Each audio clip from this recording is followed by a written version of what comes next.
अंजाम वफा क्या होगा सोचा नहीं करते, मोमिन कभी हालात से सौदा नहीं करते।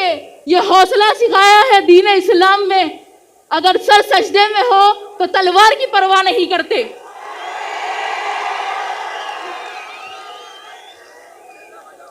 आप लोग तो वो शहर औरंगाबाद से हो जहां हमने हुकूमत की थी। ये लोग बहुत सियासत खेलते हैं, संभाजी महाराज, औरंगजेब, संभाजी महाराज। अरे तारीख पढ़ लो, इस बंजर शहर खटकी को आबाद किया था मलिक अंबर ने। उस इतिहास को कैसे बदलोगे? उस इतिहास को कैसे बदलोगे? बड़े औरंगाबाद को संभाजी नगर बनाने वाले। औरंगाबाद की आवाम से मेरी बस यही गुजारिश है कि आप लोग भारी अक्सरियत से इम्तियाज जलील साहब और नासिर सिद्दीकी साहब को कामयाब करिए। औज़ुबिल्लाहि मिनश शैतानिर रजीम, बिस्मिल्लाहिर रहमानिर रहीम। जनाब इम्तियाज जलील साहब, जनाब नासिर सिद्दीकी साहब, SDPI से अपना फॉर्म विड्रॉ करने वाले कैंडिडेट आए हुए यहाँ पे हमारे भाई, यहाँ मौजूद मेरे भाइयों, बुजुर्गों, मेरी माँ और बहनों, अस्सलाम वालेकुम वरहमतुल्लाहि वबरकातुहू। महाराष्ट्र इंतखाबात में सरगर्मियों का माहौल तो है, मुख्तलिफ पार्टियां हिस्सा तो ले रही है, लेकिन ये नहीं मालूम कि कौन किसके साथ है। महाराष्ट्र में सियासत एक मजाक है, कोई इंतखाबात जीतने के लिए लड़ रहा है, कोई किसी के वोट काटने के लिए लड़ रहा है। कहीं पे एक ही गठबंधन के 2 कैंडिडेट हैं, तो कहीं पे कोई ये बोल के विड्रॉ होता है कि यहां से मुसलमान नहीं जीतना चाहिए। और असल एंटरटेनमेंट तो रिजल्ट के बाद होगा कि कौन किसको बिकने वाला है, किसकी हुकूमत बनेगी, कौन शपथ लेगा, कोई भरोसा नहीं है। ये सब इख्तिदार के भूखे हैं, सब इख्तिदार के भूखे हैं। और दूसरा इनका मकसद ये है कि यहां से कोई मुसलमान लीडर ना बने, यहां मुसलमानों की लीडरशिप आगे ना बढ़े। और मजलिस इत्तेहादुल मुस्लिमीन का मकसद कोई जाती इख्तिदार नहीं है। अगर ये होता तो वैसे तो हैदराबाद में हमारे पास बहुत इख्तियार है, वहां हमारी बहुत ताकत है। हमारे सदर को अल्लाह ताला ने दौलत, शोहरत, इज्जत, क़यादत हर चीज से नवाजा है, लेकिन वो मुल्क के कोने कोने में अगर जाते हैं तो इसीलिए जाते हैं। और अगर मजलिस मुल्क के मुख्तलिफ रियासतों में काम कर रही है तो इसीलिए कर रही है ताकि मुल्क के गरीब, मजलूम, दलित और मुसलमानों को उनका हुकूक मिले, मुल्क भर के मुसलमानों में एक इत्तेहाद पैदा हो।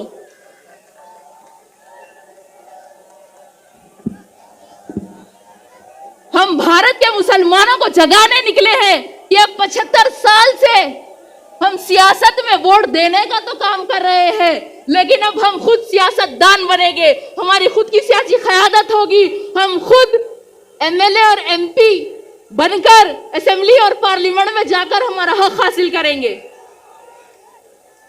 महाराष्ट्र इलेक्शन 2019 में सिर्फ 10 मुसलमान जीतकर असेंबली गए, जबकि महाराष्ट्र में 1 करोड़ 30 लाख मुसलमानों की आबादी है। और फिर ये साल हुए लोकसभा इलेक्शन में किसी भी पार्टी ने पूरे महाराष्ट्र में से एक भी मुसलमान को टिकट नहीं दिया, सिर्फ एक इम्तियाज जलील साहब ठहरे थे और उनको भी सबने मिलकर हरा दिया। आज भारत में मुसलमानों की 14% आबादी है, लेकिन हमारे MP सिर्फ 4% है।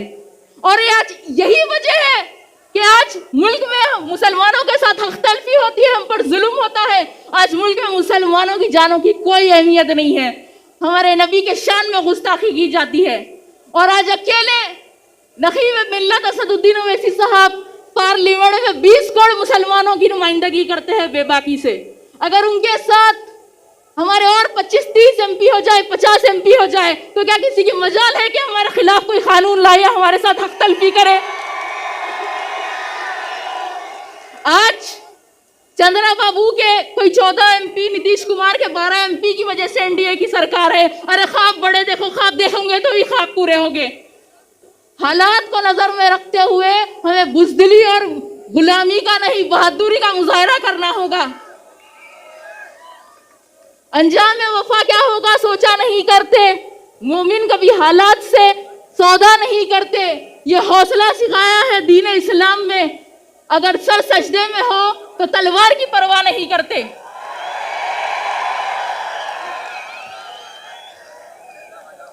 आप लोग तो वो शहर औरंगाबाद से हो जहां हमने हुकूमत की थी। ये लोग बहुत सियासत खेलते हैं, संभाजी महाराज, औरंगजेब, औरंगजेब, संभाजी महाराज। अरे तारीख पढ़ लो, इस बंजर शहर खटकी को आबाद किया था मलिक अंबर ने। उस इतिहास को कैसे बदलोगे? उस इतिहास को कैसे बदलोगे? बड़े आए औरंगाबाद को संभाजी नगर बनाने वाले। औरंगाबाद की आवाम से मेरी बस यही गुजारिश है कि आप लोग भारी अक्सरियत से इम्तियाज जलील साहब और नासिर सिद्दीकी साहब को कामयाब करिए। 20 तारीख के दिन मुत्तहिद होकर अपने वोटों का इस्तेमाल करिए, क्योंकि इत्तेहाद की पहचान है शहर औरंगाबाद। शुक्रिया, अस्सलाम वालेकुम।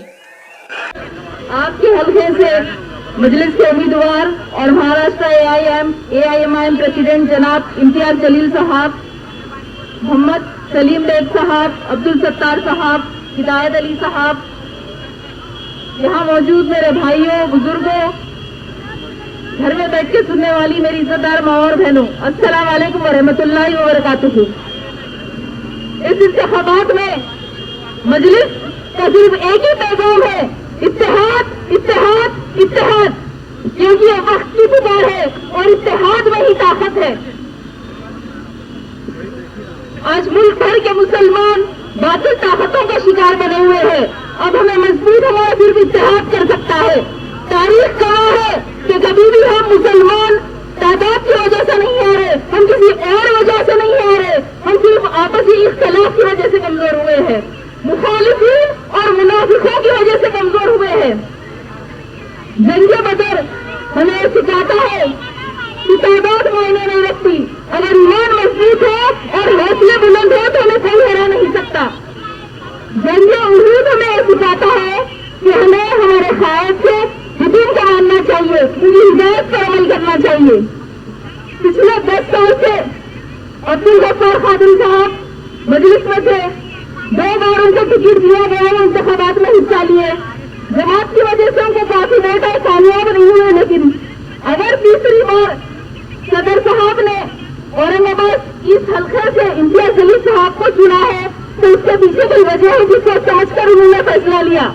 लेकिन अब्दुल गफ्फार खादिरी साहब हमारे सदर के फैसले पर लब्बैक ना कहते हुए दूसरी जमात, दूसरी पार्टी से जाकर इलेक्शन लड़ रहे हैं, तो ये साबित कर रहे हैं कि वो सियासत में सिर्फ अपने जाति मफाद के लिए है।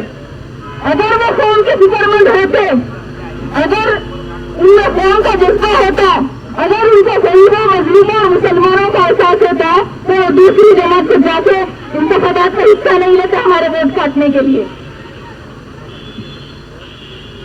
अरे इतने साल से तो जमात में थे, सदर साहब बोलते थे, जमात की तारीफ करते थे, टिकट नहीं दिया तो अचानक से बीटी। 10 साल से बीटी मॉडल के आपको नहीं मालूम था, बीटी में अगर सीटों आपको नहीं दिख रहा था। उनका मकसद सिर्फ ये है, वो जीत तो नहीं सकते मेरे भाइयों, जीत तो नहीं सकते। अल्हम्दुलिल्लाह औरंगाबाद में मजलिस के लाखों चाहने वाले हैं, इम्तियाज जलील के चाहने वाले लाखों है, वो जीत तो नहीं सकते। उनका मकसद सिर्फ ये है कि चाहे बीजेपी जीत जाए लेकिन इम्तियाज जलील साहब हारना चाहिए। उन्हीं को उन्हें 28 इंडिपेंडेंट कैंडिडेट जो है नॉमिनेशन अपना डाल दिए।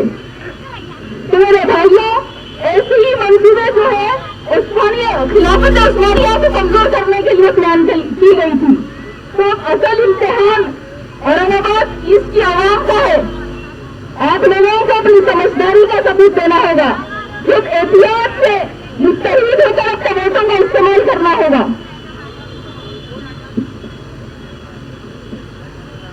इस शहर औरंगाबाद में अपनी ताकत, अपनी आवाज, अपनी पहचान, अपना वजूद, अपनी असमत, अपना वफार और अपनी सियासी नुमाइंदगी को बरकरार रखने के लिए आप लोगों को मजलिस इत्तेहादुल मुस्लिमीन को वोट देना होगा। दूसरी पार्टियां हमारी आवाज नहीं बन सकती, कभी नहीं बन सकती। जब पार्लियामेंट में 10 अमेंडमेंट बिल को पेश किया गया तो यूडीटी सेना के 9 MP भाग गए। जब हमें उनकी जरूरत रहती तो वो भाग जाते। जब हमारे मसलों पर आवाज उठाने की वक्त है, थे। अरे दूसरे पार्टियों को छोड़ो, दूसरे पार्टियों के मुस्लिम लीडर्स भी खामोश रहते, किसी के मुंह में उनको जबान दिए, पूरे गंदे हैं। अगर असद साहब अकबर साहब बोले तो बोलते हैं ये बंदर है, वो बंदर है, ऐसा हो जाता, बीजेपी को कहता होता। खामोश मिजाजी हमें जीने नहीं देगी। अगर जीना है इस दुनिया में तो कोहराम मचाते ना। अगर खामोश रहेंगे तो हमारी नस्लें गुंगी हो जाएगी, और अगर हमारी खुद की सियासी क़यादत रहेगी तो गुंगों की बुआ भी जुबान आ जाएगी। याद रखिए, 20 के दिन पतंग, 23 के दिन जश्न, इंशाअल्लाह।